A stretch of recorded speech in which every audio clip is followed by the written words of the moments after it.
नमस्कार दोस्तों, स्वागत है एक बार फिर से आपका अपने परिवार एग्री उत्तम में। तो दोस्तों, इस वीडियो में हम आपसे जो फाइनल कट ऑफ में स्कोर कार्ड है मिलना चाहिए, साथ ही साथ रैंक, जो फाइनल रैंक के साथ में कैटेगरी रैंक होती है वो। दूसरी बात, AGTA में कम नंबर वाले परेशान मत हों। देखिए, बट दरअसल में हम अब बार बार उस चीज़ पे बात नहीं करेंगे। ये जो स्कोर कार्ड है, इसको लेकर मैंने एक पोल डाला था, ठीक है। तो पोल पर आप लोगों ने जो प्रतिक्रिया दी थी उसके विषय में थोड़ा सा बात करेंगे, क्यों स्कोर कार्ड ज़रूरी है और क्यों मिलना चाहिए। आप लोगों को पता है कि स्कोर कार्ड से क्या है कि चीज़ें क्लियर क्रिस्टल हो जाएंगी कि किसका कितना नंबर है और कितने फाइनल कट ऑफ में नंबर गए हैं, जो फाइनल कट ऑफ लगी। क्यों ऐसे आपने खुद ही नंबर मिलाए हैं, तो हो सकता है जब आपने अपना खुद का एनालिसिस किया हो तो आधा नंबर या एक नंबर 0.25 नंबर कम ज़्यादा का सबब रहता है, ठीक है। दूसरी चीज़ क्या है कि जब आप लोग स्कोर कार्ड मिलेगा तो स्कोर कार्ड से आपका ये माइंडसेट एकदम क्लियर हो जाएगा कि मेरे जो नंबर है वो कम है या ज़्यादा है, इसको लेकर मुझे परेशान नहीं होना। तो सबसे पहले हम लोग बात करते हैं स्कोर कार्ड को लेकर, ठीक है। तो दोस्तों, स्कोर कार्ड के साथ में जब आपका रैंक कार्ड आएगा, भाई देखिए आपका स्कोर आ गया कि आपके 50 नंबर हैं, ठीक। फिर आपकी रैंक आ गई कि आपका सिलेक्शन हुआ है, मान लीजिए 10वीं रैंक पर हुआ है, ठीक। अब जो ये 10वीं रैंक है आपकी, ये सब कैटेगरी कौन सी है, कैटेगरी कौन सी है, अगर ये चीज़ होगी तो मतलब कहने का ये है ना कि जो बच्चा OBC का है, ठीक है, या SC का है, अगर उसने अच्छा स्कोर किया है तो वो जर्नल की सीट पर जाएगा, और जर्नल की सीट पे अगर वो जाएगा तो उससे इसका उसको एक ये चीज़ समझ में आएगी ना, कि पता चलेगा कि मेरा इतना स्कोर रहा तो मुझे ये कैटेगरी की सीट मिली है। क्यों? क्योंकि OBC में पढ़ने वाला बच्चा अच्छा है, स्कोर करने वाला अच्छा है, SC में भी अच्छा है, और यही हाल जर्नल और EWS का भी है, लेकिन OBC में बच्चों का स्कोर काफ़ी हद तक ज़्यादा रहा है, ठीक है। तो जब आपकी फाइनल रैंक आएगी तो उसमें अगर कैटेगरी रैंक भी शामिल होगी तो वो ज़्यादा एक चीज़ें क्लियर करेगी, ठीक। और साथ ही साथ आप लोग देख भी रहे हैं कि देरी तो बहुत ही लग रही है इस चीज़ में, है ना। दूसरी चीज़, अब यहाँ बात आती है कि वेटिंग लिस्ट पर। तो आयोग को क्या करना चाहिए कि वेटिंग लिस्ट ज़रूर जारी करनी चाहिए। क्यों? क्योंकि जो सारी सीटें हैं, आप लोग भी जानते हैं, सारी सीटें लगभग नहीं भर पाएंगी। अगर भर भी जाएंगी तो क्या होगा, जैसे ही STA का रिजल्ट आएगा तो बच्चा क्या करेगा, बच्चा छोड़ देगा, ठीक है। अब STA में जैसे ही उसका हो जाएगा, AGTA छोड़ देगा तो AGTA की सीट क्या चली जाएगी, खाली चली जाएगी।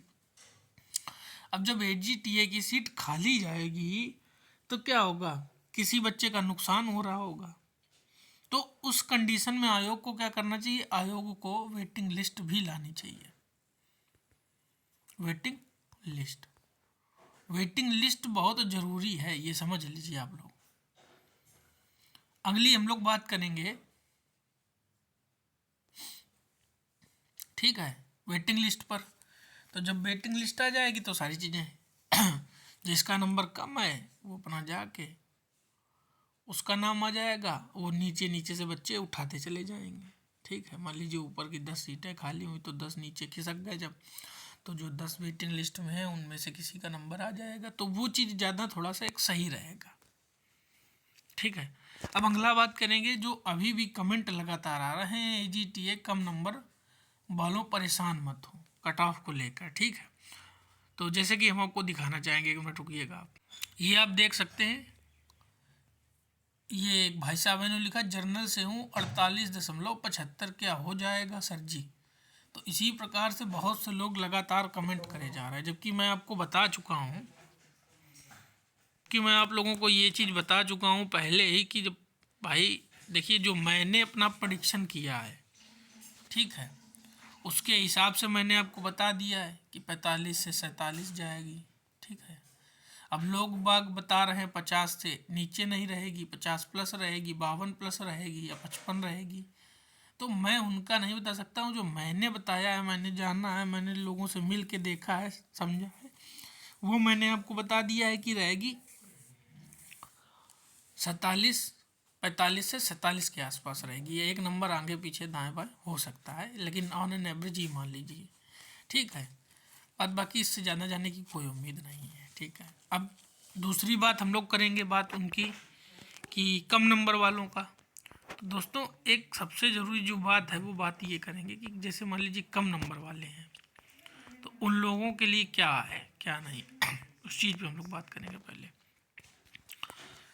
जो कम नंबर वाले हैं, कम नंबर वाले वो ज़्यादा परेशान है, ठीक है। और जो ज़्यादा नंबर वाले हैं वो उनसे ज़्यादा परेशान है। तो कम नंबर वालों के लिए यही हो सकता। तो कम नंबर वालों के लिए है कि आप लोग डीवी कराइए। हो सकता है आपका क्या करे, लक साथ दे दे और आपका सिलेक्शन हो जाए। अब मान लीजिए सिलेक्शन हो जाता है तो फिर आप लोगों को पछताना नहीं पड़ेगा, ठीक है। तो कम नंबर वाले भी ज़रूर डीबी कराएं, डीबी कोई मत छोड़ें। बार बार ये कमेंट करना मान लीजिए उचित नहीं है कि इतने नंबर हैं हो जाएगा। जिसका असल में नंबर आ रहा है और सही नंबर है वो बार बार बताने की कोशिश नहीं करेगा कि मेरे 55 है, मेरे साथ है, ठीक है। लेकिन ये कि थोड़ा सा ये जो डीबी डिले हो रही है, डीबी में देरी जो है उससे क्या है कि बच्चों को दिक्कत तो हो रही है, आप सभी लोगों को दिक्कत हो रही है, क्योंकि एक अलग ही तरह से सब चीज़ें चल रही हैं घर परिवार रिश्ते नातेदारी में, बातें गूंज चुकी हैं, फैल चुकी हैं, तो वो थोड़ा सा समस्या का सबब बन गया है। लेकिन हो सकता है फरवरी में आपको 15 तारीख 20 तारीख के आसपास तक हो सकता है डेट नोटिस देखने को मिले, ठीक है।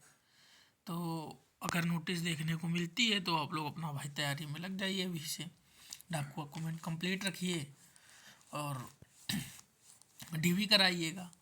लेकिन ये है जैसे मान लीजिए किसी के डॉक्यूमेंट अगर गड़बड़ है या कुछ फर्जीवाड़ा है तो वो अपना उस चीज़ से थोड़ा सा बचे, उस चीज़ से ना शामिल हो। क्यों, अगर फंस गए तो फिर लंबे नप जाओगे। लंबे नपने का मतलब है आने वाली भविष्य की जो भर्तियाँ हैं उनसे भी हाथ धो बैठोगे। तो इसमें सबसे ज़रूरी यही है कि आप लोगों को फर्जीवाड़े में नहीं शामिल होना है, ठीक है। और थोड़ा सा खुद को बचा के रखना है चीज़ों से, खुराफाती से, लड़ाई झगड़ों से, सब चीज़ों से थोड़ा दूर ही रहना है, क्योंकि कोर्ट कचहरी दुनियादारी भी आपके लिए थोड़ा सा घातक रह सकती। तो कम नंबर वाले जो हैं डीवी ज़रूर कराएं, ठीक है। और बाकी किस्मत अगर होगी तो बढ़ जाएगी, आपका हो जाएगा, नहीं तो फिर आने वाली वैकेंसी तो आ ही रही 2700 के आसपास, तो उसकी आप लोग तैयारी करते रहिएगा, उसमें आपका सिलेक्शन 60 श्योर हो जाएगा, ठीक है। तो दोस्तों इस वीडियो में इतना ही, मिलते हैं अगले वीडियो में, तब तक के लिए जय हिंद जय भारत।